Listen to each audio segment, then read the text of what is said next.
kenikmatan surga itu selalu dekat dan tersedia bagi penghuninya. Kalau menurut Ibnu Katsir gitu. Kalau di dunia kan ada orang yang mungkin untuk dapat air itu harus bersusah-susah nyari ke bawah, narik pakai pompa.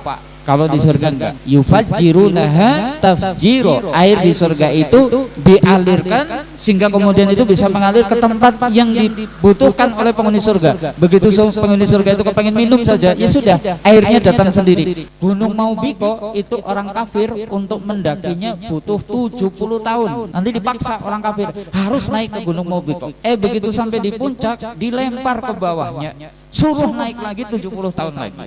Masalah.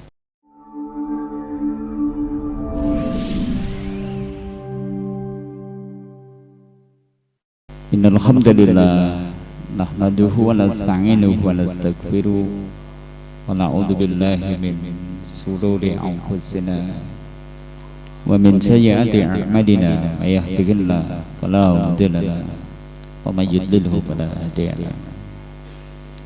Asyhadu an la ilaha illallah wahdahu la syarika lahu wa asyhadu anna Muhammadan abduhu wa rasuluh. Allahumma shalli wa sallim wa barik ala Muhammadin wa ala alihi wa ashabihi wa man tabi'ahum bi ihsanin ila yaumiddin. Amma ba'du. Fa ya ibadallah usikum wa iyaya bi taqwallah. Faqad qala Allah ta'ala ya ayyuhalladzina amanu taqullaha ittaqullaha haqqa tuqatih wa la tamutunna illa wa antum muslimun. Faqala Rasulullah sallallahu alaihi wasallam ittaqillaha haitsuma kunta wa adbi sayyi'atal hasanatan tamhuha wa khaliqin nas bi khuluqin hasan. Sadaqallah wa sadaqa rasul karim. Kesepuhan ingkang dahat kinurmatan asatidah semuanya yang juga semoga senantiasa dimuliakan Allah, hadirat Bapak Ibu saudara-saudari yang juga semoga rahmat keberkahan senantiasa terlimpah kepada kita. Tidak lupa juga santriwan santriwati semua yang juga semoga senantiasa dibimbing oleh Allah dalam kebaikan-kebaikan yang banyak insyaallah. Kita berada di ujung, kalau ini tanggal 30 Rajab ya, atau mungkin sudah masuk 1 Sya'ban. 30 Rajab ya. Inilah hari terakhir dari bulan Rajab. Masya Allah, cepat banget waktu berlalu. Berarti segera kita akan memasuki bulan Sya'ban. Ya, semakin deg-degan nih. Deg-degan? Mau ketemu Ramadan deg-degan? Iya. Angsuran baju Ramadan kemarin belum lunas, ini sudah mau datang Ramadan lagi gitu kan. Jadinya bikin deg-degan gitu kan. Tapi ada satu kesyukuran, kita berharap nih Rajab yang sudah kita lalui, bulan haram yang sudah kita lalui, semoga amal-amal yang sudah kita tunaikan diterima oleh Allah dan dilipat gandakan pahalanya tentunya ya, karena kita beramal berbuat bajik di bulan haram. Dan kita berharap kita termasuk orang-orang yang badi banyak. Artinya antara kebaikan dengan keburukan lebih berlimpah kebaikan-kebaikan yang kita kumpulkan. Dan ujung dari bulan Rajab ada satu peristiwa besar ya, tanggal 27-nya yaitu Isra Mi'raj ya. Di tahun ke-10 kenabian ada peristiwa besar, diperjalankannya Nabi dari Masjidil Haram ilal Masjidil Aqsa, bahkan ternyata sampai Sidratul Muntaha, langit ketujuh. Nah, ada hikmah besar kaitannya dengan perintah sholat. Semoga kita, keluarga kita termasuk orang-orang yang komitmen menjalankan sholat, yang sudah kita bahas pada pertemuan sebelum-sebelumnya ya, bahwa sholat itu harga mati, sholat itu kebutuhan kita ya, supaya kita itu kemudian senantiasa dimudahkan urusannya oleh Allah ya, jaga sholat gitu kan. Nah, di kesempatan sore hari ini kita akan kembali melanjutkan materi kita tamasya ke surga. Kalau terakhir kita sudah bahas Miftahul Jannah ya, kunci pembuka pintu surga, maka hari ini yuk kita bayangkan kita sudah bisa membuka pintu itu dan kemudian kita sudah masuk ke dalamnya. Kita lihat pemandangan umumnya dulu. pemandangan umumnya ini. Saya mulai dari sini. Anharul Jannah, sungai-sungai surga. Kita lihat pemandangan umum dulu. Nanti bangunannya, nanti pepohonannya, buah-buahannya dan seterusnya, makanannya, minumannya, pakaiannya, perhiasannya. Nanti kita bahas. Ya. Termasuk nanti ada pembahasan juga ya. Seperti apa wanita penghuni surga, gitu. Dan seterusnya ya. Insya Allah kita runtuti. Tapi sebelumnya saya ingin mengingatkan untuk terus memanjatkan doa minta surga, karena sekali lagi ketika kita sampai 3 kali minta surga, surga itu akan minta kepada Allah, ya Allah masukkan orang itu ke dalam surga. Nah, doa ini jangan kita lewatkan. Sudah dipanjatkan terus? Sudah? Yuk sambil kita baca lagi yuk. Bareng-bareng nih. Allahumma inni as'alukal jannah wa ma qarraba ilaiha min qaulin aw amalin wa a'udzu bika minan nar wa ma qarraba ilaiha min qaulin aw amalin. Lagi. Allahumma inni as'alukal jannah wa ma qarraba ilaiha min qaulin aw amalin wa a'udzu bika minan nar wa ma qarraba ilaiha min qaulin aw amalin. Ya, sambil dipahami nih maknanya. Allahumma ya Allah, ini sesungguhnya aku as'alukal jannah, meminta kepadamu surga. Sekali lagi, ini di akhiratnya. Di dunianya kita juga minta sama Allah. Saya juga minta kepadamu ya Allah, wa ma qarraba ilaiha, apa-apa yang bisa mendekatkanku ke surga. Kita minta nih perkara yang bisa mendekatkan kita ke surga. Min kaulin, entah itu berwujud ucapan, au amalin, entah itu berwujud perbuatan. Ucapan, perbuatan yang bisa mendekatkan ke surga. Kita minta supaya dimampukan sama Allah. Ucapan yang mungkin dengan memperbanyak tadarus, baca Al-Quran, berzikir, gitu kan? Amar ma'ruf nahi mungkar, tawasau bil haq, tawasau bis sabr, itu ucapan-ucapan yang bisa mendekatkan ke surga. Ada perbuatan yang mendekatkan ke surga, yang entah berupa sholat baik yang wajib maupun sunnah, puasa baik wajib maupun sunnah, infak sedekah, haji umroh, ya, menolong orang, membantu orang, berbuat baik ini, berbuat baik itu dan seterusnya. Itu perbuatan-perbuatan yang bisa mendekatkan ke surga. Kita minta surga, tapi juga minta diberi kemampuan untuk melakukan perkara yang bisa mendekatkan ke sana. Dan baris keduanya, wa a'udzu bika minan nar, dan aku berlindung kepadamu ya Allah dari api neraka. Tapi kita juga berlindung kepada Allah dari perkara yang bisa mendekatkan ke neraka, entah itu ucapan, entah itu perbuatan. Ada ucapan yang bisa mendekatkan ke neraka, ada perbuatan yang bisa mendekatkan ke neraka. Ucapan yang mendekatkan ke neraka ya ucapan-ucapan yang jelek, ya. Entah itu yang nadanya itu penistaan terhadap Allah, penolakan ya terhadap ajaran Islam, gitu kan. Termasuk juga mungkin ada unsur menzalimi pihak lain karena kita menggunjingnya, kita menuduhnya, kita mencaci makinya. Ini ucapan-ucapan yang bisa mendekatkan kita ke neraka. Perbuatan lebih banyak lagi, ya. Entah itu mungkin berzina, makan riba, gitu kan, dan seterusnya. Itu kaitannya dengan perbuatan. Nah, kita berlindung, semoga Allah menjauhkan kita dari yang demikian. Ini doanya, jangan lupa terus dipanjatkan ya, menjadi salah satu doa-doa yang jangan dilewatkan dalam setiap hari. Kita itu mungkin berdoa dengan berbagai hajat, ini jangan lewatkan. Oke, baik Bapak Ibu, dan hari ini kita akan lanjutkan ya, Anharul Jannah, sungai-sungai surga.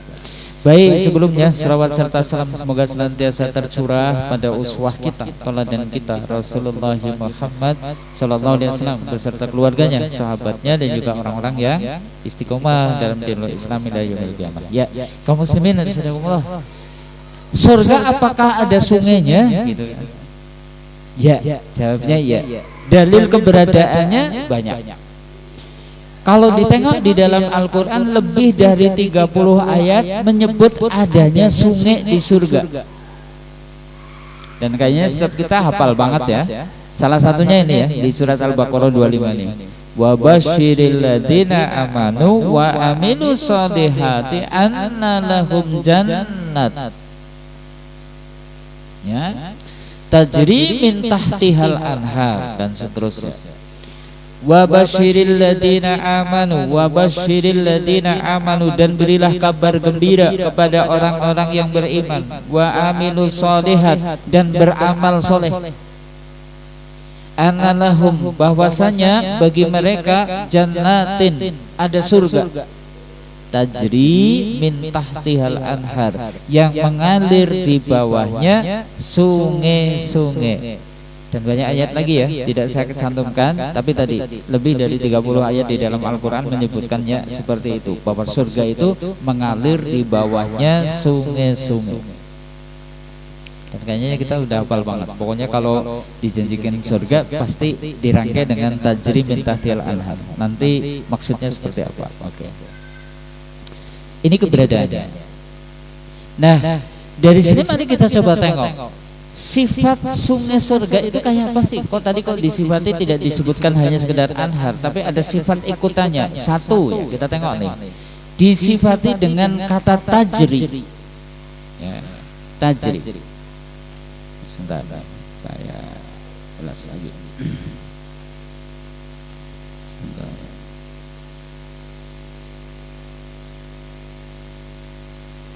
Jadi kalimatnya tadi gimana? Ya, tajri. Tajri itu artinya mengalir. Ya. Apa sih maknanya? Kenapa kok surga tadi disebati jannatin tajri min tahtihal anhar? Tajri, sifat sungai surga itu tajri. Tajri itu menurut At-Tabari gini.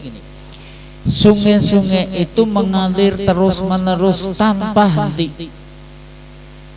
Berbeda dengan sungai surga, sungai dunia itu yang kadang bisa kering, kadang terputus. Ya. Sungai surga enggak, disifati terus mengalir. Seperti kenikmatan surga yang juga tidak ada hentinya. Kalau menurut Imam Al-Qurtubi ini menunjukkan keabadian alirannya. Abadi, mengalirnya abadi. Ya. Kalau sungai dunia kan enggak. Ada saatnya kering. Kebetulan kalau di tempat kita itu mungkin sih cukup lancar ya. Tapi kalau mungkin di daerah-daerah pegunungan semacam Gunung Kidul, Purwodadi, Wonogiri bagian selatan gitu kan. Kadang ada sungai yang mengalirnya hanya di musim penghujan aja. Kalau sudah musim kemarau ya sudah kering gitu kan. Bahkan ada mungkin sungai yang besar pun ternyata kalau mungkin dalam sejarah manusia ada yang menarik ya, ternyata dulu sungai Bengawan Solo itu ternyata dulu zaman purba itu mengalirnya ke selatan. Cuma karena pulau Jawa itu kemudian permukaannya bagian selatan itu naik, berubah arah. Jadi kemudian mengalirnya ke arah utara sampai ke Surabaya. Itu Bengawan Solo. Contohnya kayak gitu. Tapi kalau sungai surga enggak. Alirannya abadi. Sungai surga tidak membutuhkan sumber, tidak butuh hujan, tidak butuh mata air, gitu kan? Tidak butuh hujan, tidak butuh mata air, melainkan mengalir dengan kehendak Allah. Dan menurut Ibnu Katsir juga gitu. Sungai surga itu selalu hadir, dekat dengan penghuni surga. Jadi kita itu nggak susah nyari air di surga, itu nggak susah. Kenapa? Dia mengalir di bawah rumah-rumah kita. Gambarannya seperti itu. Makanya disifati dengan tajri, selalu mengalir. Yang kedua, sungai surga itu disifati dengan tadi tajri min tahtihal anhar, mengalir di bawahnya sungai-sungai tadi. Maksudnya gimana sih? Itu kan. Lagi-lagi nih menurut ahli tafsir ini At-Tabari. Sungai surga itu mengalir di bawah istana, kebun dan juga pepohonan surga. Berarti sebenarnya Al-Qamar yang mirip-mirip dengan itulah ya. Karena di sebelahnya ada sungai yang mengalir. Keren juga nih kita gitu kan. Berarti ternyata mirip-mirip dengan surga gitu kan gitu. Karena di bawahnya mengalir sungai. Kemudian kata min tahtiha ini menegaskan bahwa aliran sungai itu teratur dan indah. Ya. Bukan liar seperti sungai dunia yang kadang banjir, kadang berpindah tempat. Kayak yang terjadi di Tamiang kan seperti itu. Sungainya pindah. Kenapa? Sungai aslinya sudah tertimbun material. Sehingga perkampungan ada yang kemudian hilang gara-gara terbawa arus banjir yang ada. Sungai surga enggak, mengalir di bawahnya gitu kan. Jadi tidak membahayakan bagi penghuninya karena memang namanya surga itu adalah darul muqamah, tempat tinggal abadi yang di situ tidak ada bahaya, tidak ada bencana, tidak ada musibah. Termasuk juga sungai surga itu maknanya apa? Qul min tahtihal anhar. Kenikmatan surga itu selalu dekat dan tersedia bagi penghuninya. Kalau menurut Ibnu Katsir gitu. Sungai surga itu selalu dekat. Kalau di dunia kan ada orang yang mungkin untuk dapat air itu harus bersusah-susah nyari ke bawah, narik pakai pompa. Kalau di surga enggak.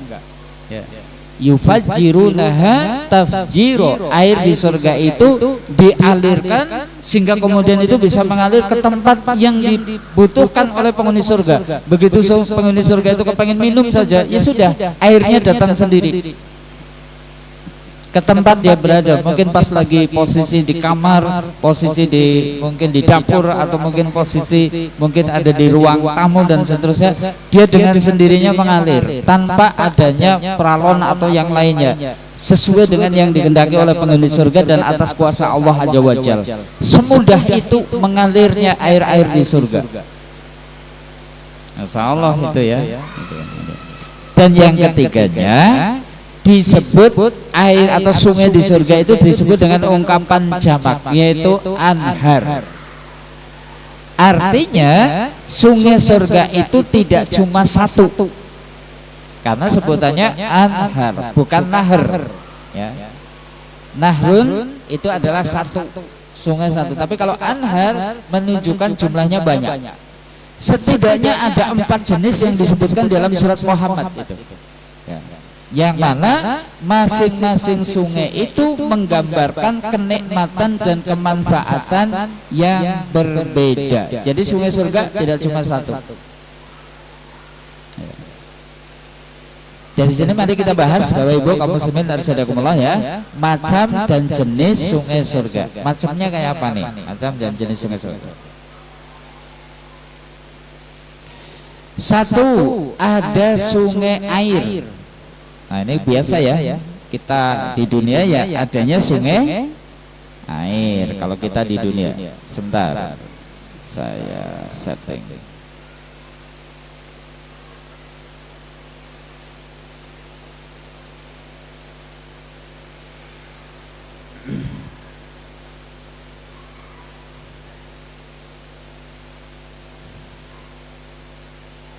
Oke.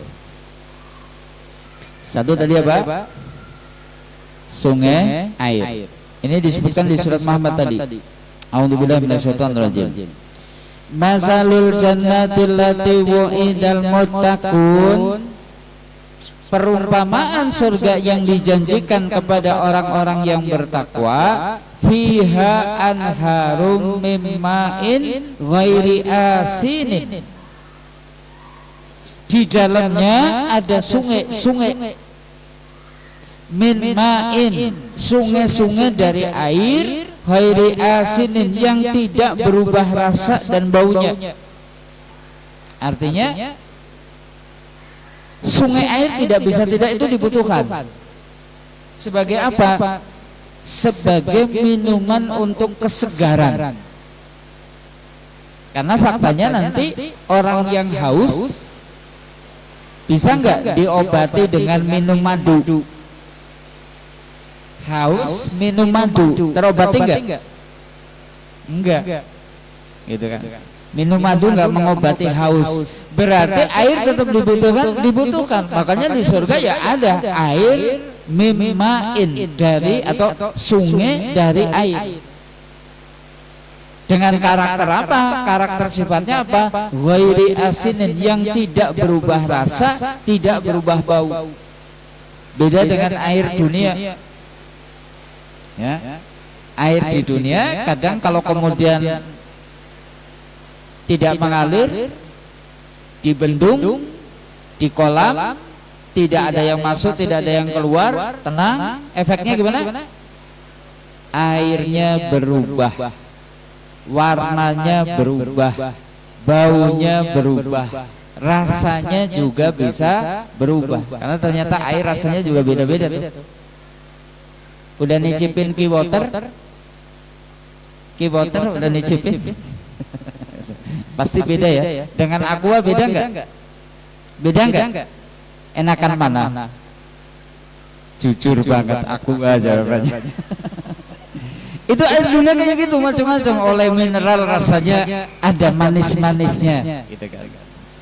Aqua rasanya gimana? Nggak perlu didinginkan, terasa dingin. Alkomar, key water. Apa? Ada berkah di setiap kayak gitu ya. Hafal ini. Kalau aqua viva itu air seperti itu di dunia macam-macam.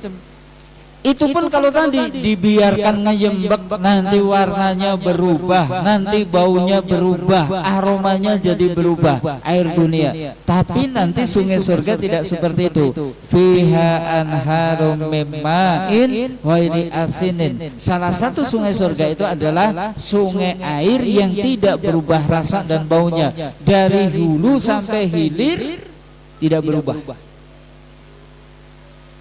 Kalau sungai di dunia antara hulu dengan hilir kualitasnya beda nggak? Beda. Yang jernih yang mana? Yang di hulu tuh. Kayak Sungai Serayu kalau pas yang dituk di Malukarnya sana di Dieng jernih. Tapi kalau sudah sampai di Pucang, gimana? Waduh, keruh, ada bangke, ada kotoran, ada limbah, ada sampah, gitu kan? Tapi kalau sungai surga enggak. Dari hulu sampai hilir kualitasnya terjaga. Sungai air berarti sungai kesegaran. Disifati dengan tadi ghairi asinin, tidak berubah rasa, tidak berubah bau. Ternyata nanti di surga ada sungai juga, sungai susu, ya. Wa anharun min labanin lam yatahayyar ta'muhu, sungai-sungai susu yang tidak berubah rasa. Sungai susu, masya Allah. Ya. Kalau di dunia susu dapatnya dari mana nih? Sapi, ada kambing, gitu kan? Kuda, onta, gitu kan? Diperah dari binatang-binatang ternak. Kalau di surga besok enggak seperti itu. Surga terjaga, nanti kualitasnya terjaga. Kenapa? Karena itu ada sungai secara khusus. Sungai susu. Apakah ini bermanfaat? Bermanfaat. Sungai yang bermanfaat untuk kekuatan. Kalau kita tengok di dalam tafsirnya seperti itu. Ibnu Qayyim al-Jauziyah ya, dalam Hadil Afrah itu menjelaskannya semacam itu. Oh, kenapa kok sungainya macam-macam? Ada sungai air. Karena tadi sungai air tidak bisa digantikan dengan yang lain. Haus ya butuh kita air. Wong kadang kalau kita lagi haus minum kopi puas?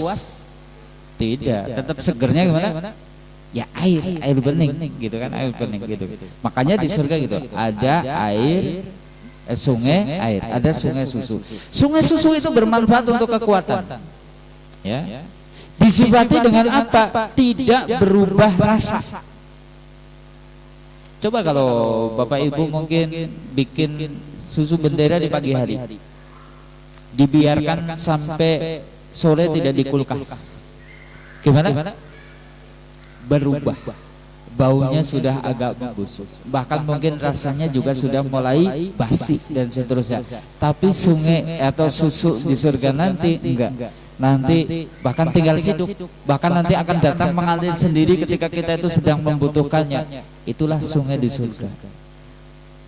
Gak usah khawatir kekurangan gizi ya kalau di surga. Gak ada orang yang kekurangan gizi di surga. Ini yang kedua, ada sungai susu. Sekarang yang ketiga, sebentar. Yang ketiga, sebentar.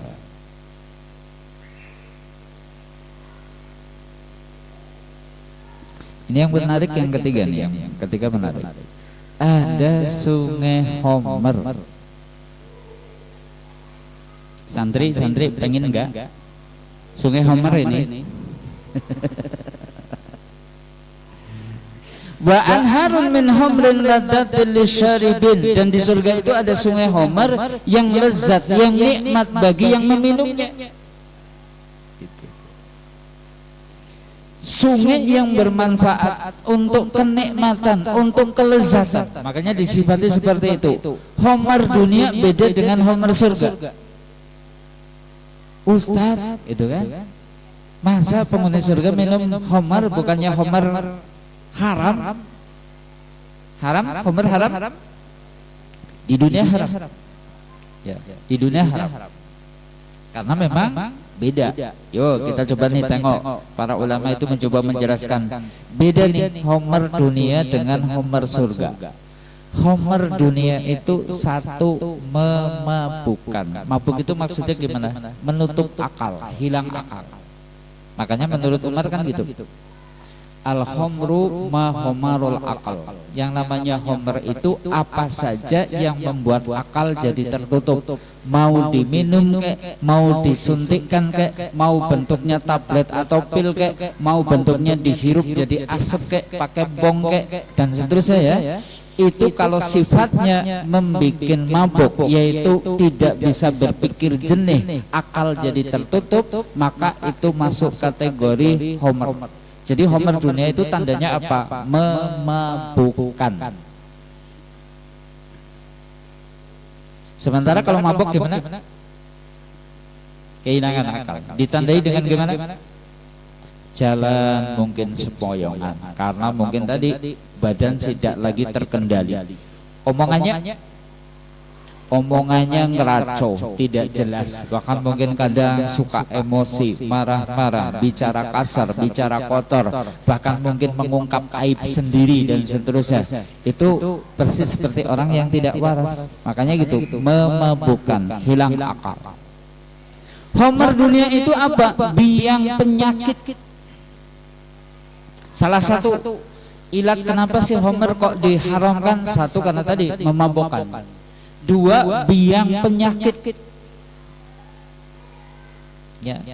Banyak penyakit ternyata dampak dari kecanduan minuman keras atau narkoba dan seterusnya. Itu dampaknya banyak, baik yang mungkin penyakit secara langsung berpengaruh karena Homer itu sendiri atau ikutannya. Karena nanti yang namanya Homer itu biang dari dosa-dosa lain gitu. Kalau yang mungkin terkait dengan langsung karena gara-gara kecanduan ya macam-macam, bisa jantung, bisa kemudian stroke, bisa darah tinggi, bisa mungkin gagal ginjal dan seterusnya gara-gara kecanduan Homer. Jadi Homer dunia itu biang penyakit, juga biang dari dosa-dosa lain. Makanya ada satu kalimat kan, Homer itu adalah induk dari segala kejahatan. Gimana bahasa Arabnya, saya lupa itu. Homer itu induk mingkulisar, induk dari segala bentuk kejahatan. Makanya ada satu kisah mungkin pernah dengar ya, kisah ketika ini tentang Harut wa Marut atau malaikat Harut wa Marut ya, yang dia itu melihat manusia itu heran. Ini manusia kok aneh banget ya, sudah dikasih sama nikmat sama Allah tapi disuruh pada beribadah nggak mau. Sudah dikasih nikmat sama Allah, larangan-larangan Allah malah pada diterjang. Itu kan, sudah tahu Homer nggak boleh diminum, berzina nggak boleh, malah melakukan ini terlarang, malah berbuat dan seterusnya. Nah ternyata Allah menguji malaikat ini, dikasih akal, dikasih syahwat, diturunkan ke dunia. Akhirnya malaikat ini ternyata kesengsem jatuh cinta dengan seorang wanita. Nah, wanita itu mau ya dengan si malaikat ini dengan syarat dia mau melakukan salah satu perbuatan dosa. Ya, salah satu perbuatan dosa. Silakan mau apa? Yang pertama membunuh, gitu kan, disuruh membunuh. Kalau mau membunuh anak ini ya saya siap menjadi istri Anda. Kemudian kalau tidak ya yang kedua, gitu kan, berzina, gitu kan. Kalau mau berzina ini ya nanti dapat. Kemudian yang pertamanya adalah kalau mau minum minuman keras. Innamal khamru wal maisiru wal ansabu wal azlamu rijsun min amali syaitan. Sesungguhnya khamar, judi, berhala, mengundi nasib itu kotor dari perbuatan setan. Fajtanibuhu, jauhilah itu semua, la'allakum tuflihun, agar kalian itu beruntung. Dan setan itu senang menggunakan homer dan juga judi itu untuk apa? Innama syaitan yuridu ayyuqi'a bainakumul adawata wal baghdha. Oh, dengan homer dan juga judi itu setan memanfaatkannya agar kita umat Islam itu ayyuqi'a bainakumul adawah wal baghdha, supaya kita bermusuh-musuhan, supaya kita saling membenci gara-gara mabok. Suami mukul istri, mukul anak, berani sama orang tua gara-gara mabok. Kemudian kawan itu benci, bermusuh-musuhan dengan kawannya, dengan saudaranya. Setan senang memanfaatkan homer untuk itu. Makanya homer dunia hukumnya haram, biang dari segala kejahatan. Sebab diharamkannya homer salah satunya gitu ya. Dulu para sahabat dulu ada yang suka mabok.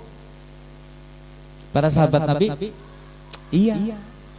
Jadi bangsa Arab itu dikenal bangsa yang demen banget dengan yang namanya homer. Sampai setidaknya ada 40 julukan. Jadi homer itu dikasih julukan nama-nama yang bagus.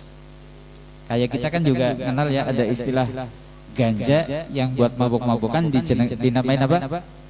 Daun surga. Nah, misalnya gitu kan. Itu kalau di Arab homer dulu dijuluki kayak gitu, dijuluki dengan berbagai macam julukan yang bagus-bagus. Dijuluki al-akram, yang paling mulia dan seterusnya. Saking demennya dengan homer. Makanya dulu para sahabat tidak sedikit ya sudah masuk Islam masih suka mabok, karena memang Islam pun tidak serta-merta begitu kemudian Islam turun langsung pertama kali yang diatur itu adalah dilarang minum minuman keras. Enggak, bahkan bertahap banget. Awalnya masih diperkenankan, ditanya tentang homer ya kemudian turunlah ayat fihi ma ismun kabir wa manafi'ul linnas. Di dalam homer itu ada bahaya besar tapi juga ada kemanfaatannya. Masih disebut ada kemanfaatannya. Para sahabat masih minum minuman keras pada waktu itu. Sampai akhirnya muncul kejadian nih. Ada sahabat lagi mabuk, sholat, ngimami sholat, bacaannya salah. Ini kerennya sahabat ya. Mabuk pun kelingan sholat, gitu kan. Kalau kita teman-teman kita, saudara kita hari ini nggak mabuk saja nggak teringat sholat, kan saking kebangetan ya gitu kan. Orang mabuk berak kelingan sholat. Dulu sahabat lagi mabuk saja gimana? Teringat sholat. Cuma ketika ngimami sholat itu kemudian bacaannya keliru. Baca al-kafirun yang mestinya itu la a'budu ma ta'budun, kami tidak beribadah kepada Tuhan yang kalian sembah. Malah jadi kebalik, kami beribadah kepada Tuhan yang kamu sembah. Turun surat An-Nisa 36. Ya. Wala taqrabu sholata wa antum sukara. Janganlah kalian itu mendekati sholat sedangkan kalian dalam keadaan mabuk. Sudah haram? Sudah haram? Dengan turunnya ayat tadi sudah haram? Belum, baru dilarang mabuk ketika sholat. Berarti kalau tidak sholat mabuk masih boleh? Pada waktu itu masih boleh. Sampai kemudian kejadian nih ya. Ada sahabat yang ngadain walimah, pesta minum minuman keras, terjadi kisruh. sampai punuk ontanya Ali bin Abi Thalib dipotong, sehingga terjadilah persengketaan di antara sahabat. Ketika dilerai oleh Nabi, ini sahabat yang lagi mabuk itu ngacung-ngacung ke wajahnya Nabi, kamu itu siapa? Gitu kan. Kamu kan budak saya kok melerai saya. Nah, turunlah surat Al-Maidah itu menjadi pengharaman total. Innamal khamru wal maisiru wal ansabu dan seterusnya wal azlamu rijsun min amali syaiton. Jauhi supaya kalian itu beruntung. Nah, salah satu alasannya tadi karena ternyata khamr itu bisa menjadi biang perpecahan, biang orang bermusuh-musuhan, biang berbagai macam kejahatan, termasuk tadi bisa membuat orang itu lalai dari berzikir kepada Allah dengan khamr judi. Beda dengan khamr surga. Kenapa? Khamr surga tidak memabukkan. Khamr surga itu tidak menyebabkan kepala pusing. Khamr surga itu justru adalah minuman kebanggaan bagi penghuni surga, gitu kan? Dan tidak menimbulkan perbuatan dosa. Kenapa? Karena sifatnya tidak menutup akal, hanya minuman kelezatan saja, kenikmatan. Gitu. Makanya disebutkan, gitu kan? Yatanaza'una fiha ka'san la lahbun fiha wala ta'sima. Di dalam surga mereka saling memperebutkan piala, cawan, gelas yang isinya tidak menimbulkan kata-kata yang tidak berfaedah dan tidak pula menimbulkan perbuatan dosa. Jadi khamr surga itu kayak gitu. Tidak bikin penyakit, tidak bikin kepala pening, tidak membuat orang kemudian tertutup akalnya, pun tidak menimbulkan efek perbuatan jahat. Jadi beda. Makanya bahkan disebut-sebut ya, khamr adalah minuman paling bergengsi bagi penduduk surga. Nanti para muqarrabun, orang-orang yang didekatkan dengan Allah, dikasih khamr murni yang dilak dengan kasturi dan seterusnya. Tapi jangan salah sikap ya Ustadz, sekarang makanya saya itu banyak latihan Ustadz supaya besok bisa siap kalau harus minum khamr. Sekarang di dunia latihan dulu, kayak gitu? Kayak gitu? Enggak, hati-hati. Man yasrob khamra fid dunya lam yasrob fil akhirah. Siapa yang minum khamr di dunia maka tidak akan minum di akhirat. Nah, ini yang harus dijaga. Oke ya, sudah dapat 3 sungai nih. Satu tadi apa? Sungai air. 2 sungai susu. 3 sungai khamr. Yang keempat ada sungai madu. Ya Allah. Sungai apa? Di rumah punya madu, kita beli sebotol aja rasanya mahal banget, apalagi yang mungkin kualitasnya memang bagus. Besok di surga ada sungai yang alirannya itu isinya madu. Wa anharun min asalin musaffa. Ada sungai-sungai madu yang disaring sehingga terjaga kemurniannya. Kadang kita sudah beli mahal-mahal, ternyata gimana? Campuran. Bahkan ternyata ada madu essence. Apa? Essence itu hanya rasa madu. Mungkin pernah saya ceritain dulu ya, ada teman yang kerjanya jualan madu tuh ke kantor-kantor. Saking larisnya sehingga stok madunya itu habis. Gitu. Dan dia kemudian datang ke juraganya, bos, ini stok madu kita habis, gimana nih? Terus gampang, kotok gawe kena nih. Loh, kok digawe kena gitu kan? Madu kok digawe kena? Ternyata tadi ada caranya ya, pakai air gula dikasih esen. Nah terus gimana nanti saya jualannya, berarti saya bohong, berarti saya nggak jualan madu. Terus gampang, nanti kalau kamu itu tawarinnya gimana? Dudu madu, kayak gitu. Bisa diwahami ya? Orang kan taunya lagi nawarin madu gitu kan, dudu madu, padahal maksudnya dudu itu berarti apa? Bukan gitu kan, berarti itu memang madu palsu yang dibuat itu dari gula dikasih esennya esen rasa madu gitu. Oh berarti yang di dunia itu bukan tidak mungkin madunya itu tercampur bukan tidak mungkin, bahkan yang mungkin dari madu hutan rimba sekalipun, di sana kadang tercampur mungkin dengan air hujan sehingga kadar airnya itu sedemikian tinggi yang mestinya itu berkhasiat bagus dan seterusnya, jadi kehilangan khasiatnya. Kenapa? Sudah tidak murni lagi. Tapi madu di surga nih, wa anharun min asalin musoffa, ada sungai madu yang disaring sehingga terjaga kemurniannya. Nah, sungai madu itu bermanfaat untuk apa? Untuk kesehatan bagi orang yang meminumnya. Makanya kan lengkap, sungai air untuk kesegaran, sungai susu untuk kekuatan, sungai khamar untuk kelezatan, sungai madu untuk kesehatan. Disifati dengan itu, madu yang tidak berasal dari pelut lebah, tidak kemudian ini ada lebah yang nyari-nyari di apa mungkin putik-putik bunga dan seterusnya dikumpulkan. Enggak, ini bahkan jadi sungai yang Allah kemudian mendatangkannya, mengalir ke rumah-rumah, tiap rumah-rumah penghuni surga. Tajri min tahtihal anhar ya seperti itu. Berarti dekat rumah kita ada sungai madu, ada sungai susu, ada sungai khamar dan seterusnya. Masya Allah. Tadi yang tidak tercampur dengan air. Masya Allah. Ini yang keempat nih. Pengen masuk surga? Yang lah pula zaman cilik belas mboten tahu diparingi susu kok Ustaz. Sabar. Ngemben mlebu surga. Silahkan minum susu semaunya.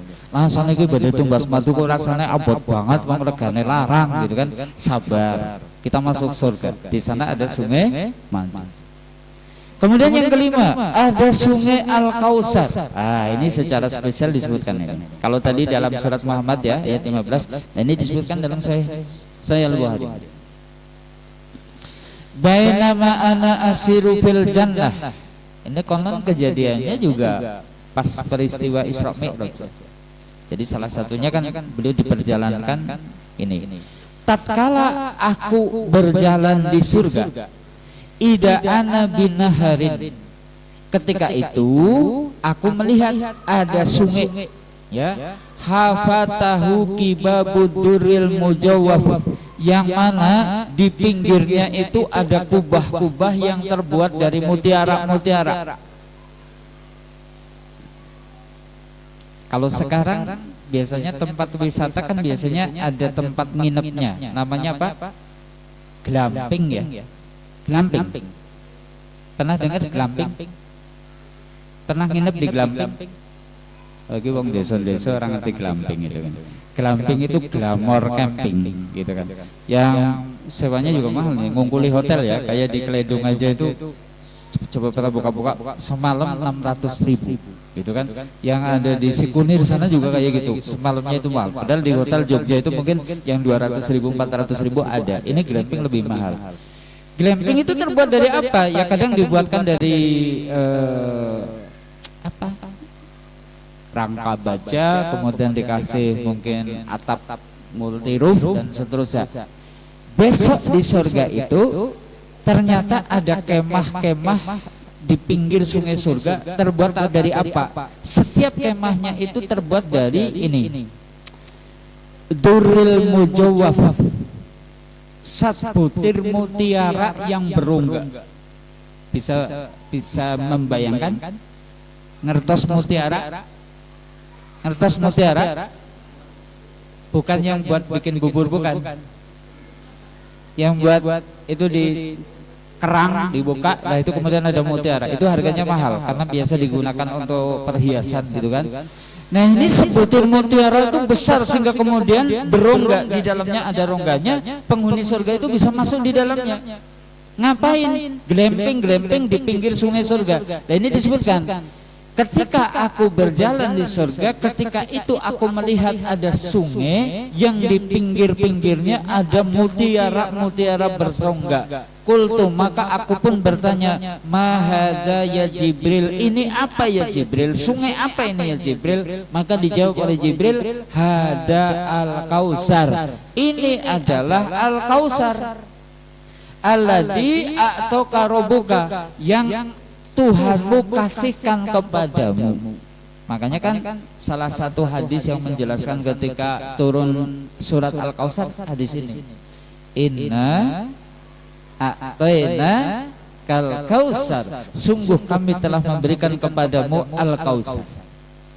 Al kausar itu ada dua makna. Satu, ini nahrun fil jannah, satu sungai atau satu telaga yang ada di surga. Konon awalnya sungai, nanti ujungnya jadi telaga.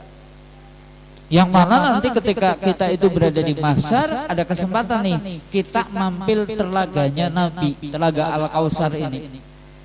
Yang mana cawan-cawan yang ada di pinggir telaga beliau itu cawannya sejumlah bintang yang ada di langit.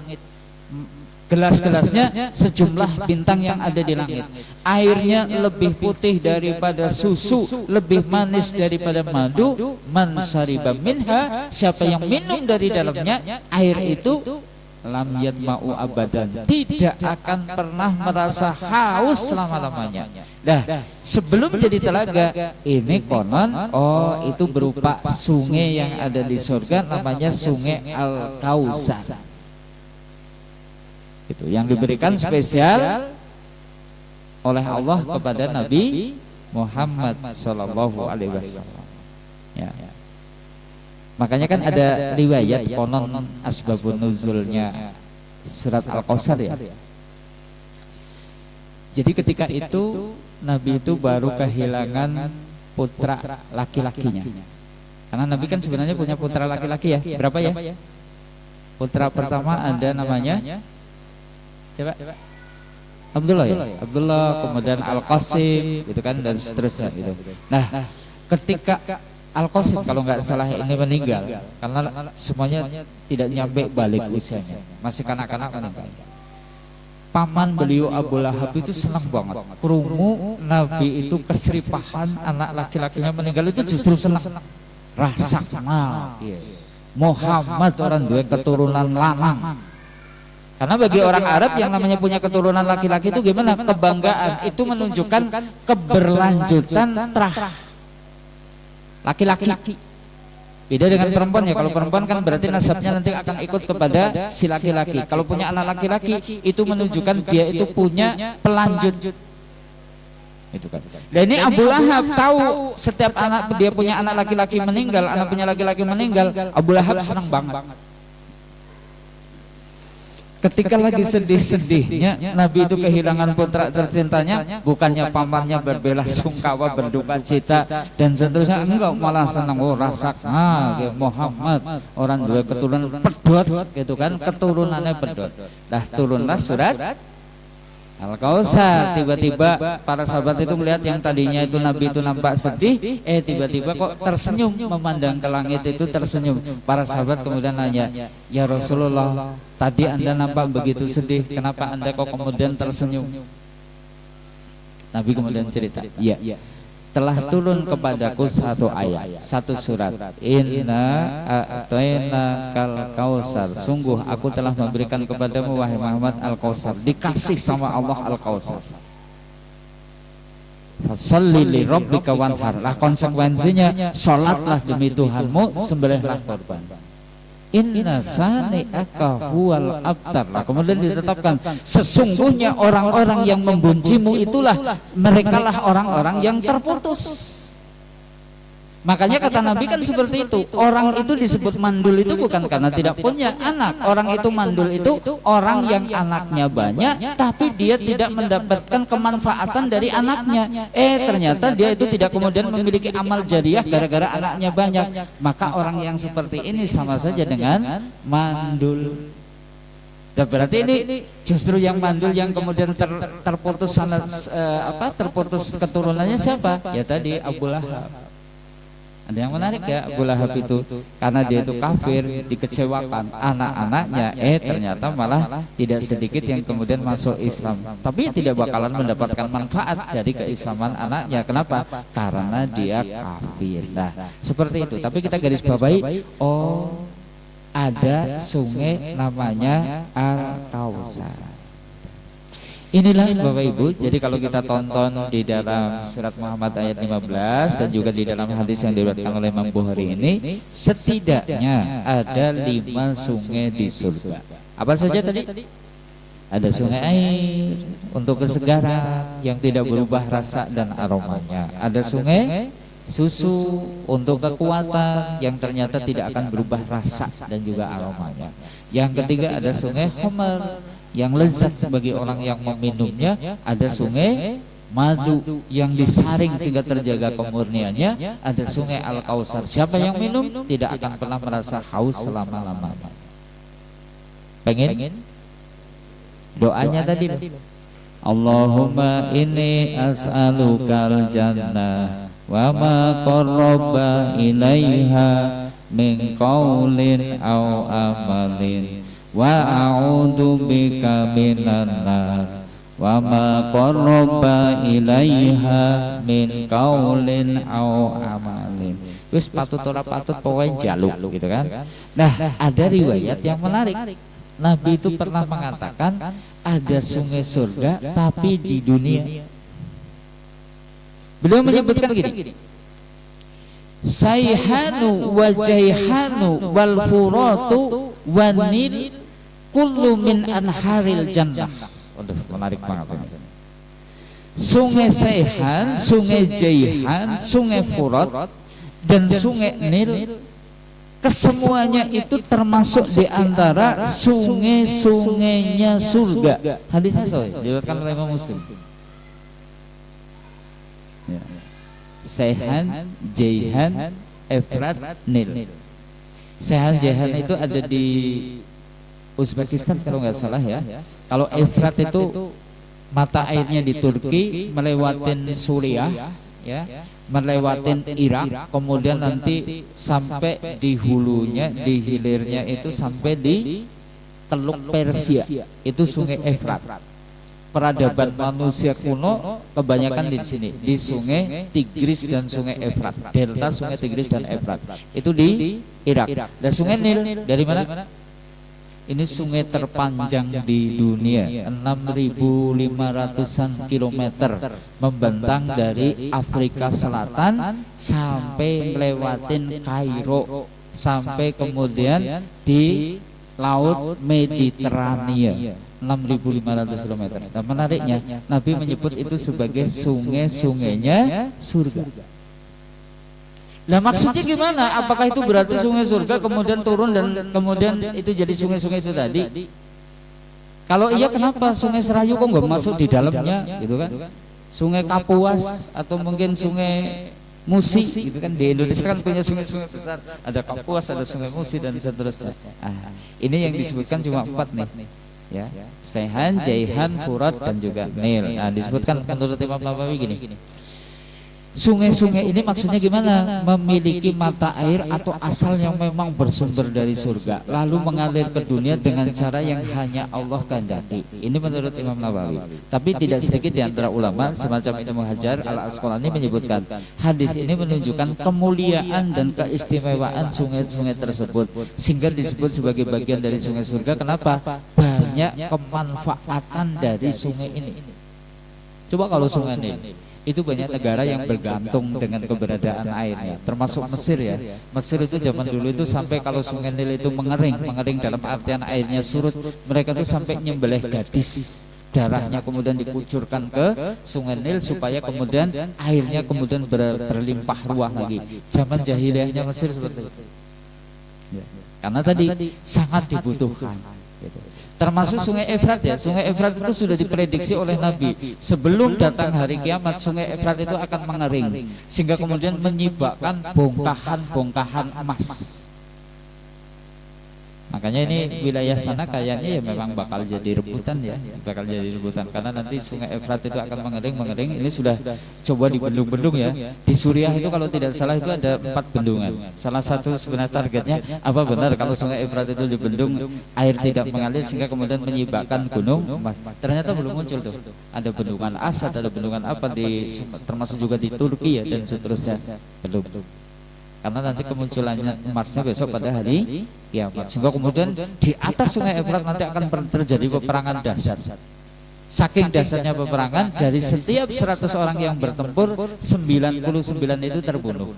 Tapi setiap orang itu berharap, saya berharap menjadi satu orang yang hidup itu. Semuanya seperti itu, sehingga terjadi perang besar di sungai Efrat. Ini menunjukkan Sungai Efrat itu sangat bermanfaat gitu ya. Nah ini ya ada semacam itu. Oke kaum muslimin, kita lanjutkan dulu supaya kita selesaikan di sore hari ini sungai dan mata air. Sekarang mata air surga. Ya. Kalau tadi apa? Anharul jannah. Kalau ini uyunul jannah ya, mata air surga.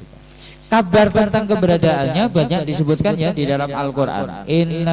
Innal muttaqina fi jannati wa uyun. Sesungguhnya orang-orang yang bertakwa itu berada di dalam taman-taman dan juga mata air. Kayaknya memang sudah sunatullah ya, manusia itu senang air. Jadi kalau bikin taman rata-rata gimana? Pasti ada air mengalir di gawe kerucuk-kerucuk, sengana lelene, sengana koine gitu dan seterusnya. Karena memang kecenderungan manusia pada seperti itu. Sehingga nanti surga digambarkan, penghuni surga gimana nanti? Berada di taman-taman, ada mata air. Ya. Juga disebutkan ya. Ainan yasrobu biha ibadullah yufajjirunaha tafjiro, yaitu mata air di dalam surga yang daripadanya hamba Allah itu minum, yang mana mereka itu dapat mengalirkannya dengan sebaik-baiknya. Tadi yufajjirunaha tafjiro. Konon air yang ada di surga itu kayak gitu. Misal nih penghuni surga di kamar lagi berbaring di atas dipan, kepengin minum, itu nanti airnya yang jalan sendiri, nggak perlu peralon, nggak perlu kemudian alat untuk mengalirkan, air datang sendiri, tahu-tahu sudah masuk ke dalam gelas sekadar yang kita butuhkan untuk minum. Kalau kita kan kadang pame mati, kerana buntet gitu kan, peralonnya masuk angin gitu kan, jadi nggak bisa ngalir. Ini enggak, tanpa peralon dia itu kemudian bisa berjalan mendekati penghuni surga yang hendak meminumnya. Ini makna kalimat yufajjirunaha tafjiro, mereka bisa mengalirkannya dengan sebaik-baik. Nah tentang mata air di surga itu setidaknya ada 3 mata air nih. Satu ada namanya mata air kafur. Mata air apa? Kafur namanya ini ya, disebutkan ini.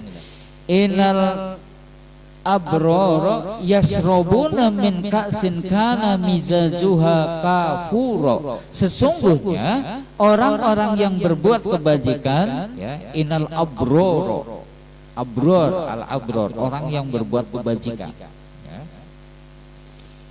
Yasrobuna, mereka itu minum min ka'sin, dari gelas ya, kana mizazuha kafuro, yang mana gelas itu berisi minuman yang campurannya adalah kafuro, air kafur.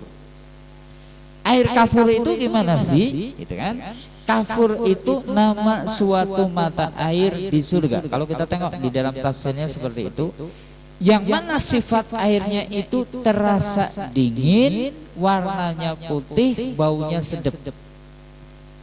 Jadi kalau dispenser itu ya berarti yang warna biru dingin. Besok di surga pengen yang hangat ada, yang dingin ada, tanpa pakai dispenser. Jadi sudah mata air sendiri-sendiri. Kalau nyari yang segar-segar dingin, mata air kafur. Lah kalau yang nyari yang anget-anget, mata air salsabila, gitu kan?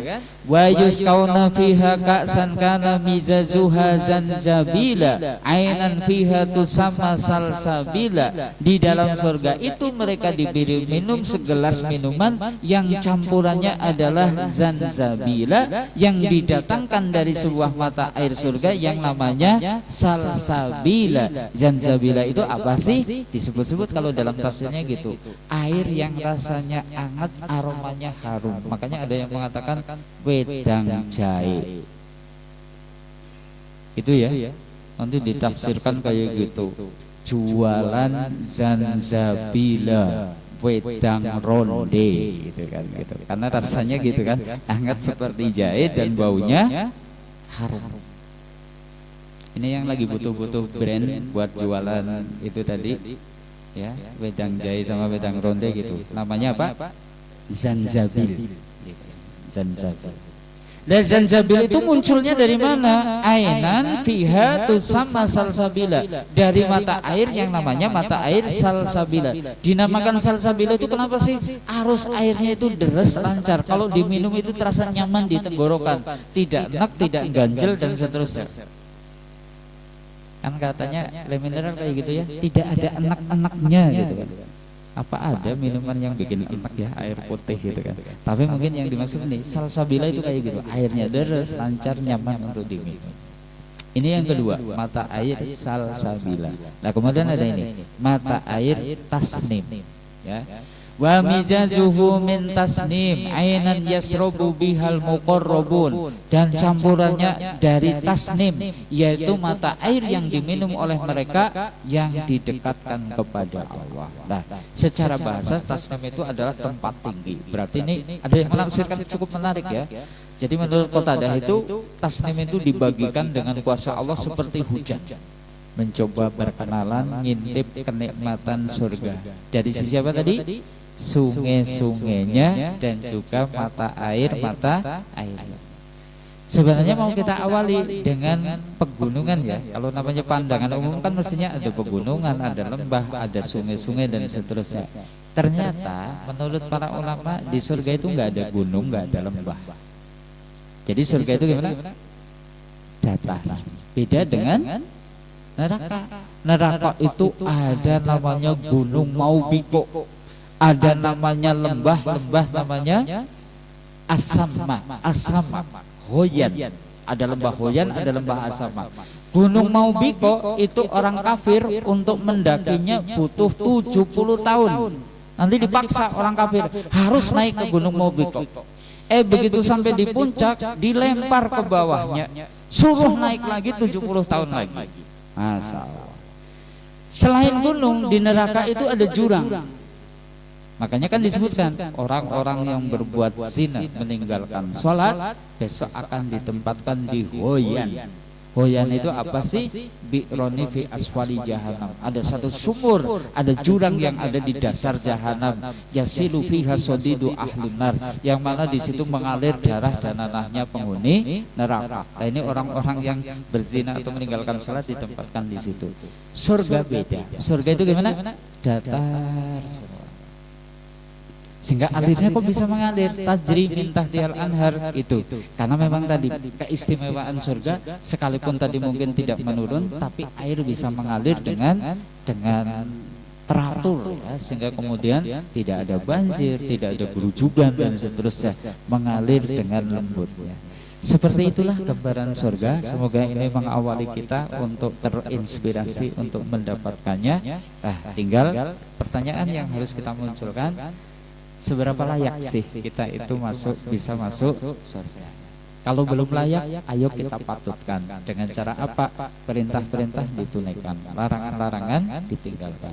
Coba yang dijanjiin sungai itu karakter yang kayak apa sih? Kita kembalikan tuh Al-Baqarah 25. Wa basyiril ladzina amanu wa amilus solihati annalahum jannah min tajri min tahtihal anhar. Berarti syaratnya untuk bisa dapat surga yang di bawahnya ada sungai yang mengalir harus apa? Harus gimana? Wa basyiril ladzina amanu wa amilus solihat. Berarti kita harus jadi orang yang beriman dan beramal soleh. Sudah, kuncinya di situ. Sehingga nanti layak kita itu kemudian dimasukkan ke surga yang di dalamnya ada sungai-sungai yang mengalir di bawah istana-istana kita. Nah, begitu aja. Semoga bisa kita petik hikmahnya. Yuk kita doa terus itu tadi, minta supaya dimasukkan surga sambil kita bekali diri dengan tadi iman amal soleh, iman amal soleh. Insya Allah kita akan nanti bisa menikmati 5 sungai surga, bahkan juga mata airnya. Baik, demikian kaum muslimin, semoga bermanfaat. Ini sudah jam 17:13. Alhamdulillah suasananya sudah cukup terang ini ya. Semoga memudahkan langkah Bapak Ibu kontur ke rumah masing-masing, sampai di rumah dalam keadaan sehat, tidak ada halangan, dan pulang sudah membawa keberkahan insyaallah. Wallahu a'lam bishawab, billahi taufiq wal hidayah. Assalamualaikum warahmatullahi wabarakatuh.